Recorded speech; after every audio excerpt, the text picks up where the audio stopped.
직전에 우리가 우리에게 있는 겉사람과 속사람에 대해 말씀드리면서 우리가 우리 자신을 좀 받아들일 필요가 있다라는 말씀 전했고요. 오늘은 그 중에서도 이제는 속사람에 대해서 오늘 말씀을 좀 같이 상고하려고 합니다. 오늘 여기 본문은 에베소 교회를 향해 하나님께서 사도 바울을 통해서 말씀하시는 것인데, 그 중에서 그 16절을 한번 더 읽어보실까요? 시작. 그의 영광의 풍성함을 따라 그의 성령으로 말미암아 너희 속사람을 능력으로 강건하게 하시오며. 아멘. 이 속사람과 겉사람 이 표현이 구약 성경에는 그렇게 두드러지지 않지만 여기 신약 성경에서는 아주 노골적으로 겉사람이 있고 속사람이 있다라는 것을 말씀하세요. 여러분 혹시 겉사람 속사람에 대해서 내 안에 있다 알고 계셨습니까? 하나님이 창조하신 모든 인간은 이 중에 본질을 갖고 있는데 바로 겉사람과 속사람입니다. 진정한 자, 곧 정말 나는 겉사람이 아니라 속사람입니다. 흐르는 세월 속에서 겉사람은 날 가지고 못 쓰게 되지만 내적인 이 속사람은 어떤 경우만 되면, 어떤 경우 그 조건만 맞으면 날로 성장해가고 새로워집니다. 할렐루야. 세상에 어떤 것도요 가면서 점점 낡아지는 것이 원리지만 속사람만큼은 아니라는 거예요. 어떤 경우 놀라운 일이. 그래서 한 인격 안에 두 사람이 있다는 뜻인데 여러분 모두 다 그렇습니다. 여러분 모두에게 인격에 두 사람이 있어요. 하나는 겉사람, 하나는 무슨 사람? 속사람. 자, 그동안에 그럼 우리가 살아온 것은 뭘 상대했을 것 같습니까? 네, 겉사람 상대한. 사실은 속사람이 있다는 것은 처음 들어보는 분도 계실 테니까. 내 안에 뭐가 또 있다고? 네. 인간을 만드신 하나님의 말씀이니까 이것은 틀림이 없는 것이에요. 인정하시기 바랍니다. 원래 그런 거예요. 어떤 경우는 사람을 옆에 놓고 그 사람 투명인간 취급할 경우 있잖아요. 우리는 그동안에 분명히 내 안에 있지만 이 속사람을 없는 듯 취급하고 살아왔어요. 그런데 신앙생활을 하면 속사람 중심으로 무게중심이 바뀌어야 됩니다. 바뀌게 돼 있고요. 그래야만 이 속사람이 시간이 가면 갈수록 더욱 성장하고 성숙하고 새로워지는 거예요. 얼마나 신납니까? 아니, 쓰면 쓸수록 더 좋아진다는데 얼마나 좋으냐고요.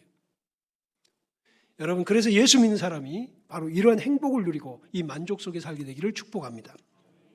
오늘 이 말씀으로 우리를 부르신 하나님께서 여기 계신 우리 모든 교우들의 귀에, 마음에 이 말씀을 꼭 담아주시고 남은 생애가 속사람을 강건하게 만들어 날마다 더욱 새로워지는 삶이 되시기를 축복합니다. 한 사람 안에 내재해 있는 육적인 요소와 영적인 요소, 이 두 가지를 우리는 지금 배워가고 있는데, 내 안에 두 사람이 있다. 그런데 한 사람은 어떤 사람이냐면 쾌락을 좋아하는 사람. 내일이 없어요. 지금이 좋아. 나중을 생각 안 해.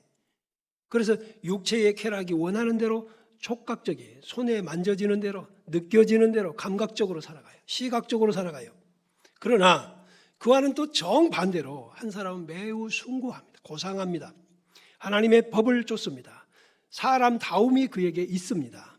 그런데 안타까운 것은 육을 쫓는 이 겉사람이 속사람을 이길까요? 질까요? 여러분 경우 어땠어요? 겉사람이 이기는 삶을 사셨어요? 속사람이 이기는 삶을 사셨어요? 그래. 모든 사람은 특별한 은혜가 아니면 겉사람 위주로 살고 겉사람이 속사람을 지배하면서 산 거예요. 그러니까 없는 줄 알아서 속사람이 얼마나 기죽어 살았으면. 겉사람은 이러한 선한 욕망, 곧 속사람이 원하는 것을 다 방해합니다. 그럼에도 불구하고 우리는 그동안에 어떤 경험을 했냐? 이 겉사람 중심으로 어떤 것들을 즉각적으로 하려고 하고 할 때에 그냥 그게 편한 건 아니었어요. 반드시 저항이 있었어요. 싸움의 과정을 거친 거예요. 그런데 속사람이 이겼더라면 그 짓을 안 했을 텐데 항상 보면 겉사람이 이긴 거예요. 그러니까 그런 짓을 하고 살았어. 그게 내가 된 거예요. 나의 과거가 된 거예요. 그게 다른 사람에게 알려진 내 모습이 된 거예요. 그것 때문에 내 가정에 문제가 왔고 인간 관계에 문제가 왔어. 자, 여러분, 하나님께서 오늘 이 시간에 이 말씀 앞에 우리를 불러주신 게 얼마나 감사합니까? 얘야, 내가 너를 새롭게 할 거야. 저는 오늘 새벽에 눈을 뜨면서 참 묘한 경험을 했습니다. 제가 평소에 입에 담지 않았던 헵시바라는 이 단어, 이스라엘 그러니까 히브리어가 갑자기 입에서 툭 튀어나온 거예요. 잠에서 깨는 순간 이게 뭘까? 이게 무슨 뜻일까? 왜 하나님 나에게 이렇게 하실까? 헵시바라는 말은 나의 기쁨이라는 뜻입니다. 이사야 62장에 하나님께서 이사야 선지자를 통해서 바벨론 포로로 잡혀간 형벌의 시간이 다한 후에 회복시킬 것에 대해서 말씀하실 때 주신 말씀이에요. 저는 그래서 이 말씀을 하나님 오늘 우리 무선중앙교회 예배자로 모인 이들 중에 누구를 하나님이 회복시키시겠다고 할까? 모두가 되시기를 바랍니다. 모두가 다 죄를 지었던 그 형벌을 다 이제 끝내고 하나님과의 관계가 회복되어져서 하나님 보실 때는 너는 나의 기쁨이야. 너로 인해서 내가 이제 영광을 누릴 거야. 라는 그런 큰 선언이 있기를 축복합니다. 그러므로 우리는 여러분 속사람이 강건해져야 됩니다. 그런데 말입니다. 어떻게 해서 강건해지고 어떻게 하면 건강해서 우리는 승리하는 삶을 살 수 있을까? 제가 요새는 사이클을 탑니다. MTB보다는 도로 자전거를 타는데 어떤 분이 이런 질문을 한 걸 유튜브를 통해서 봤어요. 국가대표 사이클 선수 그리고 코치 출신인데 그분에게 이런 질문을 한 거예요. 자전거 타고 가다 보면 올라가는 거, 어필이라 그러는데 그 고갯길을 올라가려면 어떻게 요령이 있습니까? 방법이 있습니까? 쉽게 가는 방법이 있나요? 그래서 저도 이거 방법 있나? 그걸 찾아봤어요. 근데요, 딱 이거요. 당신이 누굽니까? 첫 번째가 당신이 누구냐는 거예요. 남자예요, 여자예요? 난 당신 몸무게가 얼마나 나가요? 당신이 자전거를 탄 지 얼마나 됐어? 이것도 모르는데 어떻게 답이 나오겠냐는 거예요. 그래서 원칙적으로 하는 말이에요. 남자들은 기본기가 있대요. 족구도 했고 배구도 하고 운동을 잘하니까 그래도 자전거를 타면 기본적으로 뭐가 있는데 여성인 경우는 거의 근력이 없기 때문에 무슨 요령을 가르쳐줄 방법이 없어요. 당신 먼저 실내 자전거를 통해서라도 근력을 기르라.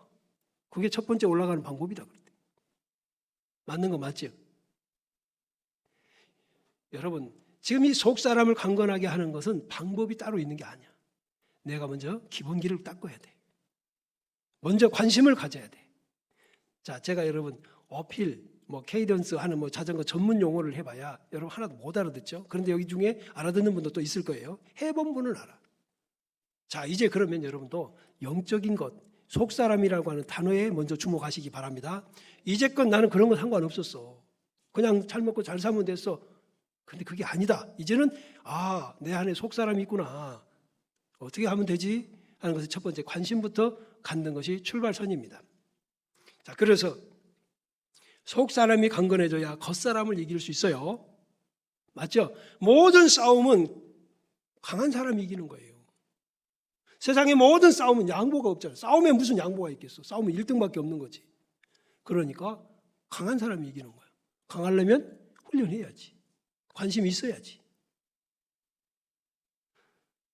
여러분 자전거 그냥 타는 거 아닙니다. 뭘 해도 과학적이더라고요. 제가 자전거를 그냥 타는 게 아니라 배워서 타거든요. 그래야 허벅지 근육이 어디를 강하게 만들고 어떻게 해야 심폐 기능이 활성화되는지 배워요. 그냥 그저 장 보러 가는 자전거가 아니야. 미장원 갈 때 타는 자전거가 아니라 운동을 해야 돼. 제가 건강해야 목회도 잘하겠다 싶으니까 저는 그래서 새벽기도 마치면 할 수 있으면 운동을 해요. 근데 편하게 타는 게 아니라 바르게 타야 돼요. 아시겠죠? 신앙생활을 해도 편하게 하는 게 아니라 옳게 해야 돼. 인생살이도 바르게 가야지 돼요. 제가 후배 목사님들하고 대화 중에 목회가 힘들 때 더욱 올곧게 가라 그래요. 여러분도 인생살이 힘들 때 더욱 바르게 해결해 가십시오. 그 어려움은 한순간을 가지고 이 또한 지나가는 것이지 그것 때문에 여러분 인생이 종지부 찍는 거거나 그것 때문에 망하는 거 아니잖아요. 근데 이게 망할 것 같이 형편없이 돼버려요. 사람이 풀어져 버리는 거야 그때. 그러지 마세요. 지나와 봤잖아요. 얼마나 많이 어려웠습니까? 얼마나 많은 징검다리처럼 하나 건너면 또 있고 하나 건너면 또 있습니까? 굽이굽이 돌았잖아요. 우리 한 굽이 넘으니까 또 있잖아요. 이게 인생 아닙니까? 근데 인생을 어렵다고 해가지고 여기서 또 힘들어 주저앉고 창피한 모습 다 연출하고 동네방네 소문 다 나는 그런 삶이 되지 말고 어려울수록 어떻게 할 때 우리는 이 속사람이 강건하면, 이따가 이제 나오지만 왜 속사람이 강건하면 그렇게 되는가가 나오는 거예요. 자, 속사람을 강건하게 합시다. 그래야 겉사람이 이긴다니까요. 그래야만 경건한 삶을 사는 거고 하나님 말씀을 따라 살게 돼요. 제가 지난 시간에 말씀드렸어요. 겉사람은 눈에 보이는 것이니까 사람을 상대하는 것이라면 속사람은 보이지 않아요. 영적인 거예요. 그래서 하나님을 상대하는 거예요. 제가 자동차로 다시 한번 비유를 해봅니다. 자동차가 대단히 비싼 것도 있습니다. 몇십억짜리도 있더라고요. 그러나 어떤 자동차든 간에 공통점이 하나 있다면 겉으로 보이는 외장과 속에 감춰진 엔진이 있어요. 네. 비싼 자동차는 당연히 엔진도 좋겠어 나쁘겠어? 너무나 당연히 좋아요. 당연하게 좋죠. 그런데 말입니다. 아무리 비싼 엔진, 고급 엔진을 다 또 겉에만 번지르르하게 닦고 다니고 본넷 열어서 엔진 오일 한번 점검하지 않고 그냥 주구장창 타고만 다녔다면 그 자동차는 고장 날 수 있을까요, 없을까요? 반드시 있을 거예요. 저는 봤어요. 천안 삼거리 쪽에서도 자동차가 앞에 가던데 갑자기 막 도로변에다가 살리는데 앞에 연막 소독처럼 막 차가, 그 엔진에 문제가 심각하게 온 거지. 저 사람 왜 저렇게 했을까? 차 타기 전에 한 번도 자기 관리를 안 하는 거예요. 여러분, 여러분의 속사람 관리 안 하는 분들은 인생이 고장 나 있어요. 인생이 고장이 나 있다고. 이제부터 나는 속사람을 한번 뚜껑을 열어서 봐야 됩니다. 어떤 부분이 고장이 나 있는지. 그래야 이제 회복을 하고 건강한 엔진, 건강한 인생 되시기를 축복합니다. 우리가 믿음으로 산다고 해도 우리는 여전히 육신을 입고 있어요. 이 말은 무슨 말이냐? 겉사람의 지배를 당할 위험은 충분히 있다는 거예요. 목사도 마찬가지. 여러분, 하나님의 도우심으로 많은 적들을 이기고 오죽하면 전쟁의 사람이라는 별칭을 받았던 통일 왕국의 다윗 왕. 그런데요, 세상이 그거 무너지더라고요. 그렇게 하나님을 경험했던 사람, 그렇게도 사울 왕을 하나님의 기름 부음 보던 종이라고 죽일 수 있는 기회들을 양보해 가면서 그저 믿음으로 살았던 그가 우리아의, 자기의 충직한 부하 우리아의 아내를 범하는 거예요. 그로 인해서 잉태가 되니까 그것을 숨기려고 우리아를 작전 실패를 하게 만들어서 죽게 만들어요. 성경에서 가장 고약하게 다루는 성범죄와 살인죄를 그는 겸하여 치고 마는 거예요. 무엇 때문이겠냐? 겉사람에게 치는 거예요. 겉사람. 목사가 무너지는 거, 교인들이 무너지는 거 가능성이 있다 그 말이에요. 아시겠죠? 누구도 장담할 수 없다는 거예요. 왜? 겉사람을 갖고 있는 한은, 이 땅에 육신을 짓고 있는 동안에는 나는 이럴 겁니다, 나는 이러면 한다면 하는 사람입니다가 아니라 그거 아닙니다. 다윗이 전쟁에는 이겼는데 자기 육체의 정욕과 겉사람과의 싸움에서는 졌어요. 겉사람의 정욕과 싸울 때는 하나님이 도우시지 않더라고요. 도우시지 않아도 이겨요, 겉사람이. 삼손도 마찬가지입니다. 그의 힘을 당할 자는 그 당대에는 아무도 없었잖아요. 그럼에도 불구하고 한 여성에게 이성에 빠지니까, 그거 뭐죠? 겉사람을 통제를 못하니까, 그러니까 속사람인 하나님과의 관계가 깨져버리고, 그리고 마지막엔 두 눈이 뽑힌 채 비참한 최후를 맞이하게 돼요. 여러분, 그러니까 겉사람이 이기면 비참해지는 거고 속사람이 이겨야 우리는 사람다움을 얻는 거예요. 성도라고 해도 약한 부분이 있고 위험한 부분이 있다는 사실을 성경은 이렇게 감추지 않습니다. 봐라, 그렇게 믿음으로 살았던 다윗도 한순간이더라 너희들 정신 차려라 그 말이에요. 더구나 사탄은 그 약점을 노리고 있습니다. 우리가 어디가 약한지. 여러분, 성질 급한 사람은 항상 성질 급할 일만 생긴다니까요. 음란한 사람은 음란한 일만 자꾸 생겨요. 돈 욕심 있는 사람, 권력 있는 사람, 그런 사람 또 자꾸 그쪽으로만 가요. 그러면서 하나님을 버리게 만들고 그런 것들로 자기를 치장하게 만들어요. 마치 자동차의 외관을 닦게 만들어. 그래서 사람들 앞에 비까번쩍하게 만드는 거죠. 그럴수록 속사람은 약해져요. 그럴수록 하나님과의 거리는 멀어져. 겉사람이 눈에 보이는 부분이니까 사람 상대하는 건 너무나 자연스러운 일이겠습니다. 그런데 속사람은 하나님을 상대하는 것이니까 이처럼 설교를 듣고 우리가 자극을 하고 우리 스스로가 깨우쳐지지 않으면 모릅니다. 그래서 누구나 다 그냥 겉사람이 속사람을 지배하고 사는 걸 당연하게 여기고 너도 그렇고 나도 그렇고 온 세상 사람이다 그러지 않느냐 그 말이지. 그러나 그런 사람은 있는 건 아니에요. 우리가 자주 만날 수가 없어서 그렇지 영적인 사람이 있어요. 할렐루야. 영적인 사람이 누구냐? 속사람이 겉사람을 지배하는 거예요. 다스리는 거예요. 육체 소욕을 이기는 거예요. 사도 바울이 그러잖아요. 날마다 자기 속에는 원하는 선은 행치 않고 원치 않는 악을 행하려고 자꾸 그런다. 그래서 그것을 친다. 날마다 자기를 친다. 아멘. 예수 믿는 사람들은 그러니까 자기를 알아요. 하나님의 도움 없이는 단 한순간도 내가 설 수 없다. 그러니까 그런 사람은 겸손한 거죠. 여러분 세상에 기독교 외의 여타의 종교들은 다 인간의 힘을 얘기합니다. 인간의 능력을 한껏 고취시키죠. 그게 바로 인본주의입니다. 사람이면 할 수 있다는 거예요. 그런데 여러분 됩니까? 창조주 하나님, 인간을 만드신 하나님은 너희는 안 돼. 그것 갖고는 안 되고 나를 의지해야 돼. 속 사람은 나와 관련성이 있어야 이기는 거야. 라고. 하나님이 사람을 창조하실 때에 겉에 사람과 속 사람이 있다고 그랬는데 속 사람은요.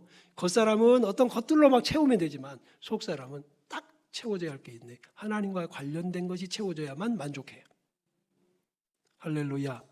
열쇠가 자물쇠가 딱 맞는 열쇠가 하나이듯이 우리 속 사람의 문을 열 수 있는 것은 영적인 것으로만 열 수 있어요. 하나님으로만 열 수 있어요. 청년 사울이 있었잖아요. 유명한 바울 사도가 되시는 분. 근데 그분이 처음에는 예수 믿기 전에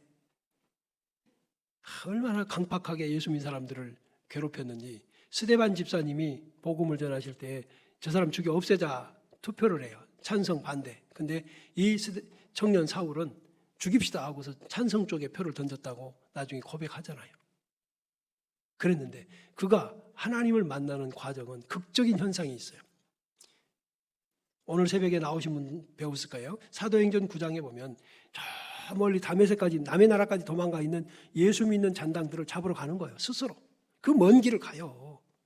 월급 받고 가는 것도 아니고 지가 스스로 가가지고 내가 다 잡아올게요. 다 잡아올게요. 가요. 그런데 다메섹에 거의 다 갔는데 거기서 그는 말에서 떨어져 거꾸러집니다. 하늘에서 하얀 빛이 그를 둘러 비추는데 시력을 상실합니다. 눈이 안 보입니다. 그때에 나타난 현상 하나는 주인이 바뀐다는 거예요. 주인이 바뀌어요. 사울이 땅에 떨어져 주여 누굽니까? 나는 네가 박해하는 나사렛 예수다. 무엇을 할까요? 너 일어나서 이렇게 해라. 그렇게 합니다. 이제까지는 내가 내 인생을 이렇게 살고 저렇게 살고 계획을 철저하게 세우고 했는데 이제는 아닌 거예요. 무엇을 할까요? 종의 기도가 됩니다. 이제 여러분 예수 똑바로 믿으면 내 인생의 주인이 하나님이신 것을 알게 됩니다. 그것이야말로 행복한 것이라는 것, 가장 안전하다는 것을, 가장 성공할 수 있는 길이라는 것을 알게 됩니다. 경험하게 됩니다. 인생 바둥바둥 사는 게 아니라는 것을 알게 됩니다. 왜? 아버지가 계시는데 왜 바둥바둥 사냐고요. 제가 서울에 있을 때 우리 그 교인 중에 한 분이 그래도 제법 잘 사시는 분이셨는데 저보다 그분도 나이가 적어도 한 7, 8살은 더 드신 분인데 한 번은 목사님 참 웃기는 일이 하나 있었습니다 하면서 저한테 그때 당시 아들이 중학교 1학년짜리였는데 이 녀석이 글쎄 새벽마다 어디를 갑자기 다 굉장히 그 잠꾸러기인데 학교를 가야 할 시간에 자꾸 일어나가지고 어디를 가길래 어디를 가냐고 그래도 말도 안 하고 그래서 한번 뒤를 밟았대요. 그랬더니 동네 그 신문사 지국으로 들어가는 거예요. 저 녀석이 저기를 왜 가지? 그러고 멀리 지켜보고 있는데 신문을 한 보따리 갖고 오더니 이제 여기저기 그러니까 소위 말해서 신문을 돌리러 다니는 거예요. 모른 척하고 집에 와 있다가 너 어디 갔다 오냐? 그러니까 또 뭐 둘러대. 내가 너 봤다. 왜 그러고 다니냐? 그러니까 아빠 나 용돈 벌라고요. 야, 너 이제 중학생인데 네 그러고 다니면 동네 사람들이 네 내 아들인 줄 알고 내가 이 동네에서 어떤 사람인지 알 텐데 아빠 창피하게 만들지 마라. 네 대학이나 가갖고 하면 몰라도 지금은 내가 용돈 줄게. 필요한 용돈이 뭐냐? 얼마냐? 그 정도는 줄 수 있다 아빠가. 여러분 우리가 하나님 아버지라고 해놓고 지 혼자 살려고 발버둥 치는 모습은 하나님 창피하게 만드는 거예요. 속사람 중심으로 살면 우리 그렇게 안 살고 하나님이 이끄시는 대로 살아서 우리가 똑같은 일을 해도 하나님 때문에 행복하고 하나님 때문에 성공하게 하실 줄로 믿으시기를 바랍니다. 예수를 믿으면 주인이 바뀌는 거예요. 주인이 어떻게 바뀌냐면 속사람이 이제는 주인이 돼요. 그 속사람의 진짜 주인은 하나님이 되셔. 할렐루야. 그러다 보니까 이제까지는 겉사람 중심으로 살고 겉사람이 이기고 그래서 후회스럽고 그래서 상처를 주고 그래서 집안을 풍비박산을 내버리던 사람인데 이제는 속사람이 바뀌었어요. 주인이 바뀌었어요. 하나님이 집안 때를 부시라고 할까요? 하나님께서 집안 사람들에게 상처 주는 말 하라고 할까요? 그럴 리가 없습니다. 성령은 그렇게 하시지 않아요. 그러니까 예수 믿어서 속사람이 주인으로 뒤집어지고 바뀌면 이제 사람은 그걸 보고 바뀌었다 그러죠. 예수 믿으니 변했다라는 말을 해요. 이 가운데 지금 교회 다닌 지는 수십 년 됐어도 겉사람 중심으로 살았다면 오늘 이 말씀 앞에서 회개하시고 이제는 속사람이 정말 중생하는 역사가 있기를 축복합니다. 우리가 예수를 믿어도 너무나 인본적으로 내가 이렇게 할 거야. 그래서 교회 안에 와도 명품을 들고 온대잖아요. 어떤 교회들은 서울의 어느 교회는 그런 데잖아. 그래서 가난한 사람들이 못 간대잖아. 힘들어서. 왜 그러고 다닐까요? 우리는 명품을 들어야 명품 인생이 된다고 생각하는 겉사람 중심의 사고체계에 사니까 그래요. 그런데요, 진짜는 그죠? 명품을 들어서 명품 인생이 아니라 명품 인생이 갖고 있는 건 다 명품이 되는 거예요. 할렐루야. 5,000원짜리 티셔츠도 입으면 이야 백화점에서 샀냐고 그럴 거예요. 우리 예수 똑바로 믿읍시다. 우리가 예수 믿는다고 해서 죄에서 완전히 벗어나는 건 아니다. 항상 위험한 게 있다. 그 다음에 사탄은 너 한번 해보려면 해봐라 하면서 오히려 더 크게 우리를 넘어뜨리려고 한다. 이 정도는 아시기 바랍니다. 그러니까 그러면 네가 알아서 해라 라고 놔두시지 않아요. 하나님은 우리 안에서 역사해 주세요. 그게 바로 성령이 함께 하신다는 거예요. 여러분 이제까지 혼자 어떤 일을 독단하고 결정했다면 이제 회개하시고 항상 기도 생활하세요. 하나님 저 어떻게 할까요? 저 이렇게 힘들어요. 이제는 뭘 할까요? 얼마든지 하나님이 아버지가 되시니까. 신문 돌리는 중학생 아들을 놓고 창피해서 저에게 말하던 그분처럼 우리 하나님 아버지는 우리에게 있어야 할 것을 아시는 분인 줄로 믿습니다. 이제 정말 여러분 실패하지 않고 좀 살았으면 좋겠어요. 속사람이 어떤가에 따라서 삶 자체가 달라집니다. 내 삶이 어떠냐에 따라 대인관계가 달라져요. 여러분 살면서 보니까 인간관계처럼 쉽지 않은 게 없어요. 정말 어려워요. 인간관계 어려워요. 그러나 내가 건강하면 대인관계조차도 건강하게 회복이 되리라고 믿으시기 바랍니다. 속사람이 약한 사람은요 욕심 앞에 굴복당합니다. 겉사람이 욕심 가지고 오잖아요. 당해 그냥. 그래서 인생이 또다시 한번 창피해져. 여러분 자식 앞에 떳떳하지 못한 일들을 하셨다면 회개하셔야 돼요.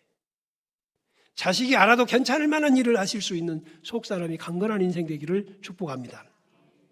속사람이 약한 사람은 불평불만이 쉽게 나옵니다. 불안합니다. 대인관계가 불안해요. 어떤 일을 하든지 불안합니다. 속사람이 약한 사람은 다른 사람을 증오하고 원망하고 책임을 돌립니다. 부모에게 책임을 돌립니다. 속사람이 약하면 건강하지 못한 사람은 마음에 맺힌 것을 풀지 않습니다. 그러나 속사람이 하나님이 주인이 되시는 건강한 사람은 원수를 사랑하라고 하심에 굴복합니다. 그래서 건강해지는 거죠. 어느 목사님께서 오랜 세월 두통을 앓는 한 교인을 만나서 상담을 했어요. 정말 머리 때문에 너무 힘든 거예요. 그래서 이러저러 이제 진단해 보니까 이분 마음속에는 인간 관계 속에서 증오심이 있는 사람이 있어. 그 사람 때문에 머리가 아파. 그 사람을 용서할 수가 없어. 그 사람 용서해서는 안 될 사람이야. 그런데 이 목사님 보시기에는 이건 아닌 거예요. 이 사람은 속이 건강하지 않아. 하나님 원수도 사랑하라고 하셨어요. 이게 쉽지가 않습니다. 절대로 쉽지 않아요. 그러니까 기도하는 거예요. 그러니까 성령이 도와주시기를 간구하는 거죠. 그래서 이렇게 지도를 했어요. 이제부터 원수를 사랑하라는 말씀 기억하시고 가서 억지로라도 그 사람을 용서하고 사랑하는 기도를 드리라고 한 달여 만에 찾아왔더래요. 아주 밝은 모습으로 온 거예요. 어떻게 된 거냐? 시킨 대로 기도하다 보니까 처음에는 안 됐어. 위선적인 것 같아. 정말 되지도 않은데. 그러나 하다가 보니까 어느 순간인가 진짜 속사람이 드러나는 거예요. 할렐루야. 그러니까 누가 나은 거예요? 누가 건강해진 거예요? 누가 복을 받은 것입니까, 여러분? 결국 나 자신이야. 여러분, 말씀대로 사는 게 행복입니다. 그러면 정리합시다. 어떻게 하면 그렇게 강건하게 될까? 어떻게 하면 그렇게 성장하게 될까? 여러분, 죽은 것이 성장할 수 있어요, 없어요? 죽은 건 성장 안 합니다. 아담의 범죄 이후에 거듭나지 못한 우리 속사람은 실질적으로 죽은 것이었어요. 근데 예수님이 십자가에서 죽으심으로 우리를 다시 그 사실을 믿는 자에게 속사람이 살아나게 하신 줄로 믿으시기 바랍니다. 이제 나는 속사람 중심으로 살기 시작하는 겁니다. 그러면 살아난 사람은 성장하게 돼 있어요. 그건 믿음이 어린아이같이 출발했을지라도 점점 성장해 가게 돼 있는 것입니다. 여러분, 어린아이가 어렸을 때는 자기만 알잖아요. 자기만 알아요. 시도 때도 없이 때와 장소 가리지 않고 울고불고 똥싸고 합니다. 그러나 성장해 갈수록 달라져요. 애들 그런 거 보면 정말 신기하지 않습니까? 언제 얘가 이렇게 철들었지? 어디서 저런 말 배웠을까? 어떻게 저렇게 엄마 아빠를 챙기지? 여러분, 속사람이 살아나서 이렇게 건강해지는 과정 거치고 계십니까? 그 즐거움이 있으십니까? 그 모습을 하나님 아버지가 보시게 해드립시다. 그래야 하나님께 영광을 돌리는 거예요. 예배는 뭐냐? 지난 한 주간 그렇게 말씀대로 살면서 힘들었어도 성령의 도우심 속에서 승리한 열매를 갖다가 하나님 아버지 저 이렇게 살았어요. 옛날 같았으면 제가 아주 뒤집어 놨을 건데 이번 이겼어요. 감사합니다. 이러면 또 한 단계 올라가고 또 한 단계 올라가고 이게 믿음의 성장과 성숙입니다. 그런데 교회를 다녀도 맨날 이것 주십시오 저것 주십시오 겉사람 중심의 기도 생활하고 그런 것을 채워주겠다고 하는 목사들 앞에서 그러니 교회가 성장도 안 돼요. 교인들이 10년 100년을 다녀도 여전히 옛날 사람이에요. 살아난 줄로 믿으시기 바랍니다. 두 번째, 살아나 있던 모든 생명체는 먹어야 성장합니다. 육신도 먹어야 됩니다. 영혼도 먹어야지 성장하는 거예요. 모든 생명체는 그래서 양식이 있어요. 그 양식은 외부에서 공급이 되죠. 자체 생산은 안 됩니다. 그래서 외부의 공급이 바로 이렇게 예배 시간을 통해서 말씀으로 깨달아지게 하시고 성경을 읽음으로 공급해 주시고 기도할 때에 공급받는 것입니다. 겉사람의 양식은 음식입니다. 속사람의 양식은 하나님의 말씀입니다. 그런데 성경 안 읽고 성경 안 배우고 여러분 자주 먹고 많이 먹습니다. 어린아이 때일수록. 여러분 신앙생활의 과정이 지금 어디에 머물러 있는가 보세요. 이제 회복합시다. 힘써서 말씀을 먹으십시오. 사람들이 말입니다. 자동차나 심지어 비행기 조종법까지 아는 사람도 있습니다. 근데 자신의 욕망을 조정하는 법은 몰라. 그런 걸 안 배워. 우리가 가족과 이웃에게 믿음으로 사는 방법을 전하려면 내 자신이 먼저 그런 삶을 살아야 됩니다. 말로써 가르치고 전하는 것도 좋겠지만 거기서 끝나지 말고 더 중요한 것은 내가 그렇게 살아봤더니 이렇고 또 살아가고 있는 모습을 보여주는 것이야말로 가장 훌륭한 가르침이고 좋은 전도 방법입니다. 우리가 정신적인 면에서 속사람이 병들어 버리면 사탄의 공격이 있습니다. 요한복음 13장 2절에 보니까 마귀가 시몬의 아들 가룟 유다의 마음에 예수 팔 생각을 넣었다 그랬어요. 자, 여러분이 병들어서 누워있다고 생각해 봐요. 그럼 옆에 사람이 누군가가 와가지고 여러분 건드려도 여러분 거 다 가져가도 지킬 수 있어요 없어요? 근데 건강하면요? 그런 거예요. 여러분의 속사람이 건강한지 병들었는지를 마귀는 더 잘 알고 있어요. 마귀는 여러분을 체크할 때 겉사람을 체크하지 않습니다. 저 사람이 어떤 차를 타고 있고 어떤 집에서 살고 있고 얼마나 멋지고 얼마나 비싼 옷을 입고 있는지 그것 체크 포인트 아닙니다. 마귀는 여러분의 약한 속사람이에요. 그래서 오늘 이 본문에서 너희 속사람을 강건하게 해달라고. 강건하게. 건강한 사람 보면 그러죠. 아주 지난번에 어떤 영상에서 그러니까 끼어들기하고 운전하면서 난폭 운전을 했어요. 그래가지고 서로 이제 시비가 붙은 거예요. 그러면 차가 막 서로 막 이렇게 하더라고요. 그러더니 한쪽에다 딱 차를 대고 저쪽에서 이 사람이 화가 나가지고 막 씩씩대고 온 거예요. 근데 이쪽 사람이 여기가 막 팔에 뭐가 막 그려져 있고 그래. 와서 딱 창문 열고 쓱 한번 보니 그냥 가. 여러분 마귀는요 우리를 만만하게 볼 수 있는지 그냥 가야 될 사람인지 알고 있다고. 아시겠죠? 이제부터 말씀 배우고 말씀대로 사십시오. 속 사람이 강건해지기를 축복합니다. 그러면 또 하나만 더 말씀을 드리고 마치겠습니다. 마귀가 진짜 좋아하는 건 우리 약점 아는 겁니다. 우리 약점은 죄 지어놓고 회개하지 않고 숨기는 거예요. 그 약점을 끈아불로 사용해요. 그거 알아요. 마귀를 압니다. 여러분의 죄 지은 거. 회개하세요. 회개 못할 죄는 없어요. 언제 회개하렵니까? 미루지 마세요. 미루는 만큼 마귀는 더 여러분을 공격할 거예요. 아주 옛날에 이런 얘기를 들었어요. 엄마 아빠가 장에 가면서 아이에게 집에 있게 했는데 오빠가 초등학생이 말이에요. 새총을 만들었어요. 근데 이 새총이 너무 쏴보고 싶은데 뭐 있어야지 목표될 만한 게. 마당에 암탉을 놓고 썼더니 희한하게 제대로 맞아서 제대로 죽었어. 그럼 어떻게 이제 알도 안 나고. 엄마 아빠 올 시간은 다 됐고. 근데 이 여동생이 오빠 마루 닦아. 엄마가 나보고 마루 닦아 놓으라 그랬는데 마루 닦아. 야 그건 니한테 시킨 거지 나한테. 그러면 이따가 오빠 잃는다 이렇게 알았어 닦았다. 그 뒤로 이게 고백이 될 때까지 엄마 아빠한테 진짜 무릎을 꿇고 말하기까지는 여동생의 종이요. 저는 무슨 예화 책에서 그걸 봤는데 있을 법한 얘기다 싶어요. 새총 얼마나 쏴보고 싶었어요 우리. 그래가지고 숨겨놓은 거. 근데 나중에 하도 안 되겠어 얘는 뭐.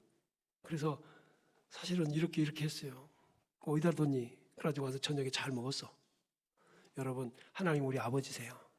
여러분 고백 못할 죄는 없습니다. 죄는 회개해야 됩니다. 그래야 속사람 건강해집니다. 남은 생애에 이렇게 우리 속사람이 강건하게 되어져서 세상을 이기는 하나님의 자녀답게 살고 성령의 도우심으로 여러분의 인생도 고장이 좀 덜 나는 인생 되기를 축복합니다. 일어나서 같이